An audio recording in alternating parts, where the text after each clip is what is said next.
Welcome to Actual Context, where we expose the anti-SJW grifters for the irrational, lying bigots that they are. Oh man, are they mad at me about it. We're really not affiliated with Geeks and Gamers as far as I'm concerned, and I really just want to make that clear. Forced adversity.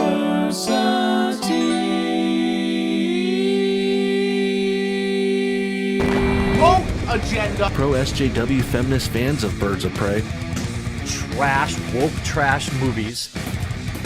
Hertzman hates Doomcock.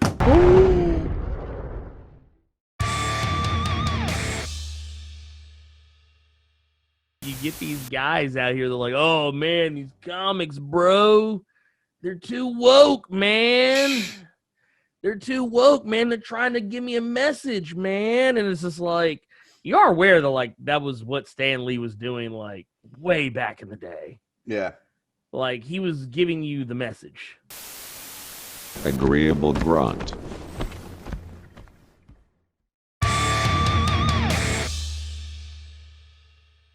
DC Comics is great. Marvel Comics is great. There's also a lot of terrific indie publishers as well. But the big two are Marvel and DC. Each have their specific value and their way of doing things in the same art medium, with very different results often. It's a beautiful thing, actually, when you can appreciate each for their strengths, without disparaging the other one. An example of how they differ is DC Comics has cities that don't really exist. Metropolis, Gotham, Central City, Star City, Bloodhaven? But this allows them to tell more fantastical stories, and their characters are often larger than life and iconic, essentially gods and titans, gracing humans and non-powered people with their heroism. I love that shit. It allows us to examine humanity and how we see ourselves, how we see the world, how we see our heroes in interesting ways. But Marvel was literally created to be the antithesis to that. Not saying one is better than the other, I'm just leading to a point here. Marvel was called the world outside your window by the original creators, and was meant to have relatable people who happen to become superheroes. Stories that can exist within our world in real cities. Well, New York City mostly, but with characters representing contemporary styles and cultures and attitudes. This also includes politics. If you don't believe me, go check out Scott at NerdSync's video on Captain America and the Politics of Comics for just a maddeningly fantastic video about the history of this. If Cap punching Hitler on his first issue's cover isn't political, I'll eat my helmet. If you Google Stan Lee's soapbox, you can find a lot of old scans from Silver Age Marvel Comics where Stan would address his foundational beliefs in tolerance and using contemporary socio-political themes. These concepts are in the very fabric of Marvel heroes and stories. So if you're against politics and social consciousness in Marvel Comics, you're against Stan the man. And in my opinion, that makes you a big old piece of shit. But objectively, it means you have no idea what you're talking about when you say Marvel shouldn't have politics or themes of race in them. Even as recently as the mid-2000s, before the fake SJW menace, Marvel stories like Civil War were thinly veiled allegories for the debate around the Patriot Act and the idea of trading our liberty for our safety. Pretty soon after that, the Dark Reign line explored the idea of unreasonable warmongers being in charge of our nation's national defense policy.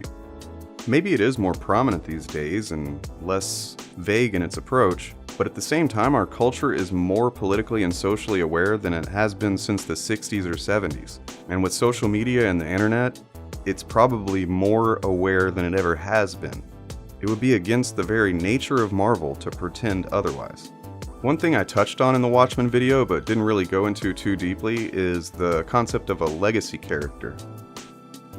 Watchmen, of course, is a DC book, but I felt the need to provide some context around the industry in general, and this sub-industry of anti-SJWs who have been making a living on pretending that comic books should be something else than what they are. But I didn't need to dive too deeply into the Marvel-specific complaints. A pretty common argument that I've seen, and I feel like it's designed to avoid accusations of bigotry, or maybe it's to prevent the person from realizing that their opinions are bigoted, is that characters like Riri Williams and Kamala Khan are bad because they just took an existing character and made a new minority version, which sounds plausible on the surface, but I can't imagine how many people have latched onto this without the proper context to see it for the bullshit that it is. Supergirl, Superboy, Wonder Girl, Kid Flash, Spider-Woman. These are decades-old legacy characters that were made to capitalize on the popularity of their forebears. Yet when Marvel creates Ironheart, Ms. Marvel, or Miles Morales' Spider-Man, the chuds cry and say, "Why didn't you make a new character? Why do you have to ruin iconic heroes just to push a political agenda or force diversity?" They'll say they don't want characters created only to push a political or social or racial agenda. That if the characters were actually good, it wouldn't be such a big deal. But there's a couple of problems with that.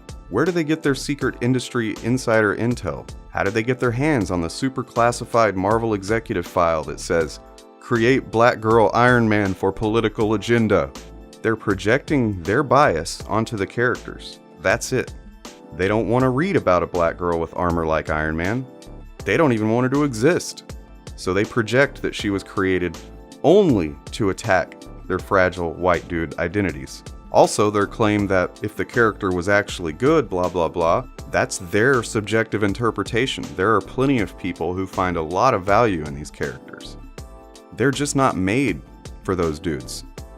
The original characters aren't replaced. Sometimes maybe they're taken out of the story for a few months maximum, and I'll admit I'm not a fan of how Ironheart was kind of shoved into the story out of nowhere while Tony Stark was in a coma. That could have been done better. But any self-respecting comics fan knows that these things are never permanent. Death is not permanent. Comas are definitely not permanent. They shake up the status quo, get the readers excited or riled up about whatever, and then they go back to normal. It's designed to build a new anticipation for an old character's return, or to retcon them, or to simply cleanse the palate from whatever crazy comics shenanigans they've recently been through. A few months later, Tony Stark was back. Ironheart was off in her own adventures in her own book, and now we've got a legacy character for Iron Man, the same way we do Superman, Wonder Woman, The Flash, Spider-Man, and so on. So what exactly is the difference here between these characters and these characters? I just can't put my finger on it. Do I want new original characters? Hells yes I do. Do I mind when a new legacy character is introduced? Not at all. Even if I don't personally care for a character, they're usually shuffled off into their own title that I just don't buy or don't read. They'll show up in big line-wide events or as cameos in the original character's book. But how is that any different than Supergirl showing up in an event or showing up in a Superman book? I just don't see the difference. Let me know in the comments if you can spot what's different.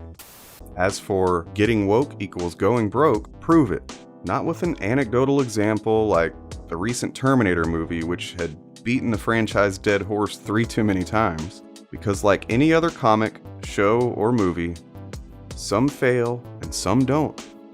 There's really only a few titles that consistently sell and never get canceled for a brief time. You can probably guess which titles those are. Had a couple of comments saying that No Bullshit and The Quartering aren't white supremacists. And maybe that's true in the sense that they don't openly identify as such, but white supremacy is a social system, and the false propaganda that they have pushed for years directly supports white supremacy as a social and class system. And in some cases, they've used explicitly racist talking points and dog whistles. So that should be the end of that. No more anti-SJW hysteria. In a sane world, I mean. And they kind of got it twisted up in their head that, well, that stuff, that was okay. It's the types of agendas in politics now that's the problem, right? Like it's this other stuff that's like, and I'm like, I'm just trying to get them to understand, dude, the comics have not changed. You are the one that has changed. You know what I mean? Like, that's why you see it now. Yeah. It's kind of like, you know what it is? It's like when you discover the Matrix. That's basically what comics are. Like when you start seeing all those agendas, the message, the political, social, economic commentary they're giving out, it's basically like you just discovered that you live in the Matrix. And now that you realize you live in the Matrix, you see that you see everything for what it really is. And that's the problem that I think a lot of these people have, is that one day, as they got older, their minds matured, they started seeing the Matrix for what it really was.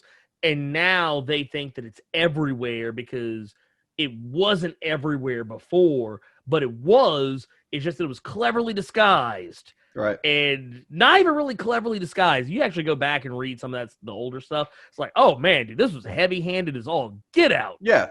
Lord. It's just the stuff that people consider as political now is, you had stories about racism and stuff like that back in the 70s, 60s even. And women's rights. Yep. And then, but the difference is that now, like, for some reason, these people are convinced that those things are expressly political topics and should not be broached.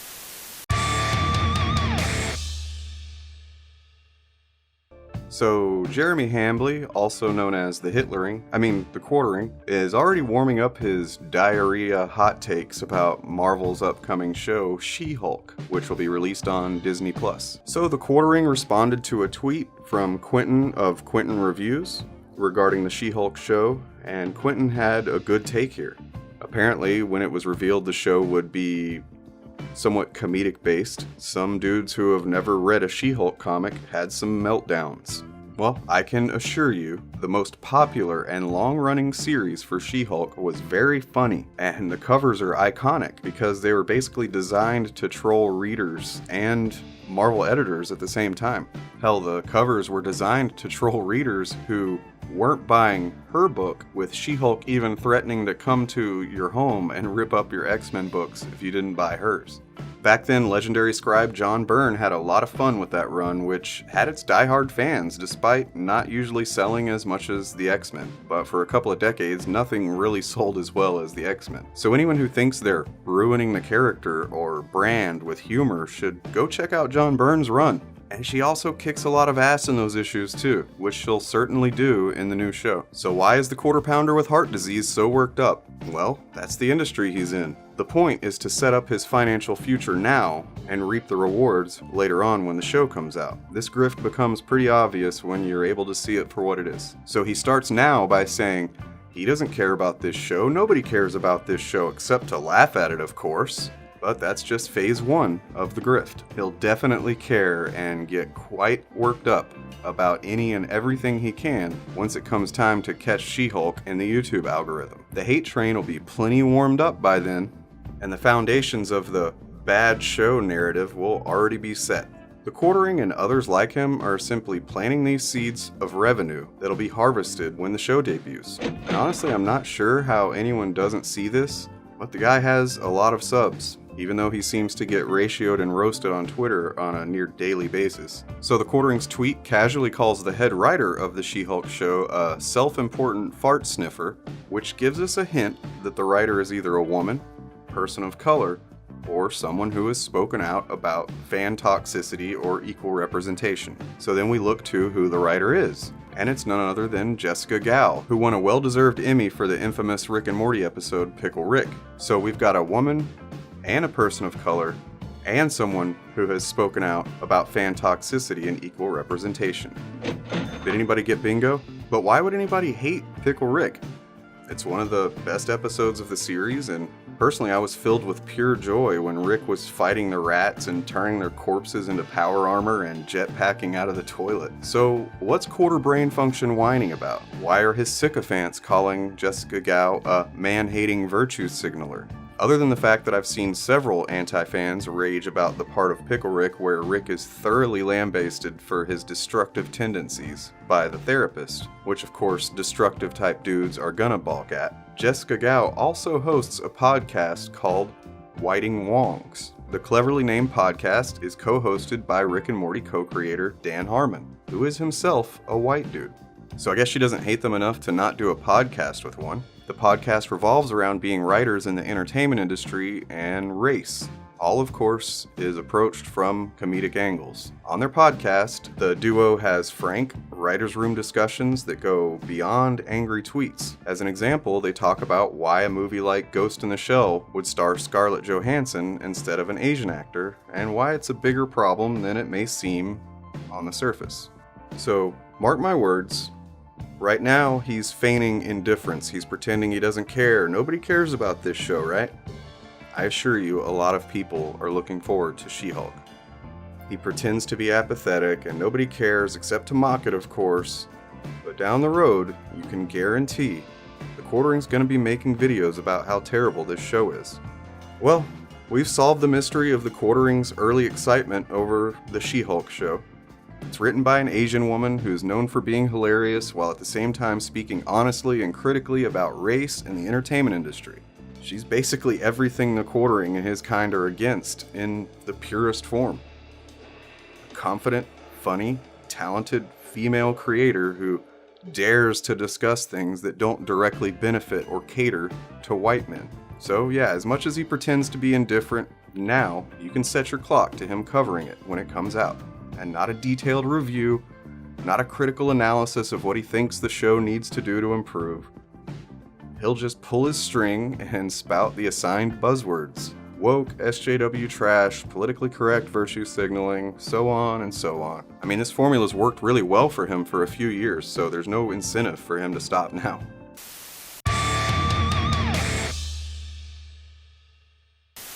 Are you tired of comic books being too political?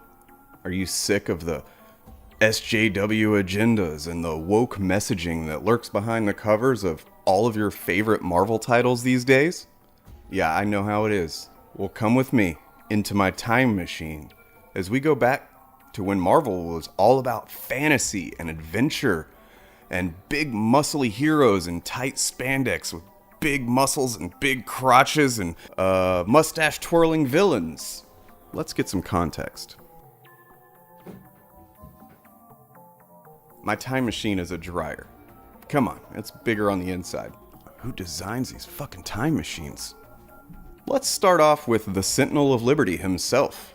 In his very first issue, which was published before the US entered World War II, Cap punches Hitler in the face. These first issues have it all, the suspense and action we crave and none of the political crap we don't. It's got war, it's got the military kicking ass, it's got heroes going overseas to fight Germans. Cap and Bucky rescue a rich guy who's trying to give a lot of money to war bonds. Wait. None of that's political, right? I don't think that's political. Are things like the government going to war and creating a super soldier to fight their battles, is that political? Jumping forward 3 decades to 1971, and we find Spider-Man. In Amazing Spider-Man number 97, Peter Parker finds his friend and roommate Harry Osborn, son of his nemesis Green Goblin, popping pills and behaving erratically. After a knockdown drag-out brawl with the Green Goblin, Peter returns home again to find that Harry has overdosed. Harry succumbs to a very common illness called addiction. Now, this isn't political because it's just about drugs and drug abuse. But I guess it kind of is a social message, right? I mean, they ran the issues that contain the story without the Comics Code seal of approval, which means that they chose to forego the Code's illusion of authority in order to push an agenda? I never really considered that, but when you think about it, drug abuse is a political issue as well.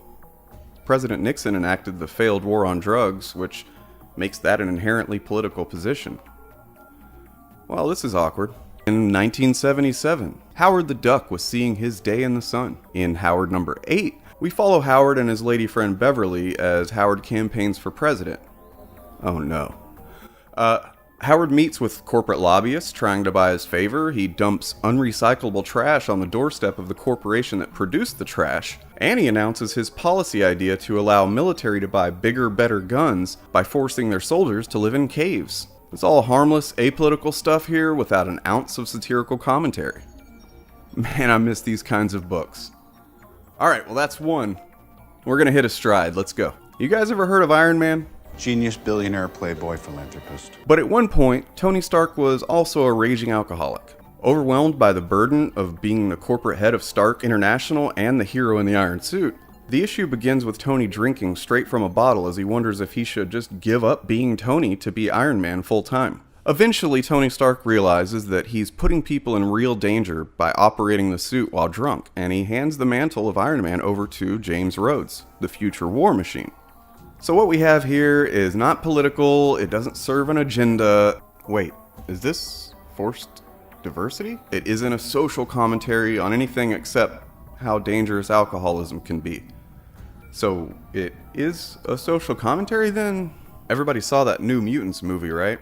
I think it was the highest grossing superhero film ever? Well, that's based on a comic within the greater X-Men lore, and focused on a new crop of young mutants. And mutants, as we all know, are an allegory for civil rights, gay rights, and trans rights. Really any group or individual who feels outcast for their innate characteristics, and feels their right to exist peacefully and equally is not being recognized. But ignore that for just a moment because it's inconvenient to my narrative. New Mutants number 45. A young man named Larry discovers he's a mutant, but he hides it at school. And he even makes jokes about mutants with other kids. Before the issues end, however, Larry has committed suicide. This issue might seem like it has some message about tolerance or those different from you and the social pressures that people can feel when they're alienated, but it's not about that. This is not as cool as a DeLorean. Alpha Flight is a Canadian superhero team assembled by the Canadian government, but governments aren't political, so this one's okay.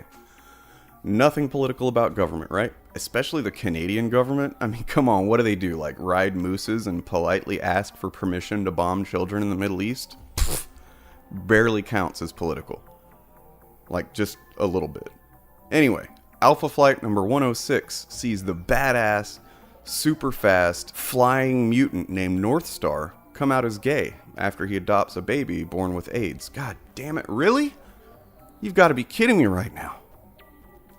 Jumping back over to our Merry Mutants, where things are never political and never have social commentary, we open up Uncanny X-Men number 303, in which the young sister of Colossus, Illyana Rasputin, is infected with a virus that attacks her immune system, causes lesions, and to which there is no cure. The legacy virus, as it's called, only contributes to the hysterical, irrational fears of mutants by the world at large. And as Illyana succumbs to the virus and her friends and family wonder how could such a thing have happened to her, you may begin to see some direct allegory for the AIDS epidemic that was coincidentally raging at the time. Ignore that. Don't think about it. Don't connect your empathy with Illyana to those who died in an almost identical way in real life. Just put it out of your mind and enjoy this story for the fun adventure that it is. To the time machine thing. Let's check in on the Jade Giant, the Green Goliath, the monstrous hero with zero social messaging. Incredible Hulk number 420, nice, sees Bruce Banner in control of his condition, which was caused by an allegory for the atomic bomb. I mean, no, it wasn't. Bruce confronts protesters at a clinic for an autoimmune disease, who were ignorantly demanding a little girl with the autoimmune disease shouldn't be allowed into school. Protesters. Angry protesters. Being ignorant while demanding absurd things because they don't understand medical science. Seems familiar. No, not familiar. This type of thing only happens in comics, not real life. Bruce Banner's wife Betty works at a suicide hotline, and a man named Chet calls to say he's thinking of ending his life due to shame and fear of having contracted the same disease. Betty tries to help the man, but the issue ends with Chet parking his car on a train track and telling Betty her voice was a good final voice for him to hear. Now, it might be tempting to conflate this story with some real disease that was such a political and social flashpoint in the 80s and 90s, but trust me, it's not about that. And it's not about suicide and nope, not at all. To the time machine. In late 2001, the world was exactly the same as it was earlier in the year. Nothing dramatic had happened to cause superheroes to dip their toes into the murky waters of social messages and political agendas. So let's swing back to Spidey and see what he was up to. Oh boy. The story starts with Spider-Man looking down in shock at Ground Zero shortly after the North Tower of the World Trade Center has collapsed in the wake of the September 11th, 2001 terrorist attacks. And he finds himself unable to speak. He's unable to comprehend what's happened. He rushes into the cloud of smoke and debris, seeing policemen, firefighters, and superheroes all digging for survivors. Even villains like Magneto and Dr. Octopus are there. Even Dr. Doom is watching. And he sheds a tear at the inhumanity of it all. But as we all know, 9/11 was not a political thing, nothing to do with politics or our disastrous foreign policy, nothing to do with kicking off a march to decades of war that cost millions of civilian casualties and trillions of dollars. Nope. 9/11 was a fluke, no cause, no consequence. Nothing to see here, folks. That same year, Captain America, remember him? He's a apolitical hero from World War II. Well, the story in Volume 4, Number 1 of his series starts on September 11th, 2000. Oh, come on! Moving on, we go forward in the time stream a few years, and we get to Astonishing X-Men number 51, in which Northstar, if you'll recall, came out as gay previously, marries his longtime boyfriend Kyle. This was the first gay wedding depicted in Marvel Comics, and a huge step for representation in a title that is totally about the strength of diversity, the beauty of our differences, and the importance of civil rights for everyone. Whoa, what did I just say? Jesus, they warned me this time machine might screw with my head, but that was weird. I'll edit it out later. Now we take a trip to over a decade later, and we find Ms. Marvel on Election Day. Ms. Marvel, Kamala Khan, is a Muslim American teenage girl of Pakistani descent, and she realizes that her town in New Jersey is being overtaken by Hydra. Hail Hydra. And Hydra, as you may know from the films, is a stand-in for Nazis. But Nazis aren't political. Right? And Muslim Americans have also not been politicized? Is that right? I'm so confused. But this was in 2016, which is the year that Marvel started forcing diversity and social messages and stuff like that, right? Time travel really fucks with your perception of what's a socio-political agenda and what's not. Like right now, I feel like everything we've looked at was either social commentary, political commentary, or both. But that can't be true, because all of my favorite YouTubers, content creators, streamers, they all said this is a recent thing that's killing comics now. If this had been going on all along, shouldn't Marvel be dead by now instead of a leader in the industry and mega billionaire film producer? The only way this makes sense is if all of the SJW woke agenda stuff I've consumed for years on YouTube isn't true. And that's impossible because I am incapable of watching content that is deceptive. It's literally impossible that I've been fed bullshit because those guys always say they're telling me the real truth that the media won't tell me. So yeah, these weird thoughts about Marvel's long, well-documented history of being an inclusive, progressive company, it's all caused by time dryer stuff. This is the last one, okay? And this one will drive the final nail in the coffin of Marvel's wokeness equaling brokenness. Wait, didn't I just say that they're a multi-billion-dollar corporation now? They're not broke at all. Well, if they weren't so woke, they'd be trillionaires. So, they suck. Anyways, Champions 24 sees our young hero Miles Morales, the Ultimate Spider-Man, racing to his school just in time to be too late after a school shooter killed multiple students and took his own life. Now this is obviously a work of fiction because this stuff just doesn't happen in real life. Seriously, name one time somebody used a gun to shoot up a school. You can't. Proof positive that Marvel has always been purely fantasy. No social messages, no political subtext, no SJW wokeness. Wait, what do those words mean? It's probably the time machine effects, but I can't think of a distinct definition for those. It feels like thought-terminating cliches that people use to avoid engaging honestly. No, that's not right. Yikes, that time machine has fucked me up.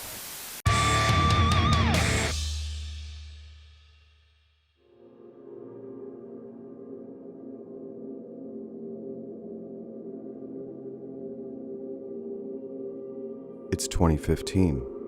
I'm watching YouTube reactionaries bitch about SJWs. It's 2019. The YouTube chuds are whining about a kids show character not being sexy enough. It's 2017. The YouTube grifters are making money for screeching about how feminism killed Star Wars. It's 2016 and they're pissed about a black girl having armor like Iron Man in the comics. Just wait until they see her movie in 2022. It's 2019 and they're calling progressive content degenerate. It's 1940 and the Nazis are calling progressive content degenerate. It's 2018 and they're review bombing Black Panther before it's ever released. It's 2019 and they're making lots of Hot Pocket dollars by uploading different versions of them ranting about Brie Larson 2 or 3 times a day. All we ever see of right-wing grifters is their old videos, over and over and over and over. One of the most hilarious and absurd claims I see is SJW Marvel pandering to diversity or whatever. It's a personal kind of humor to me because I'm someone who learned about tolerance from reading X-Men. I learned about controlling anger from reading Hulk, and I learned the value of punching Nazis from Captain America.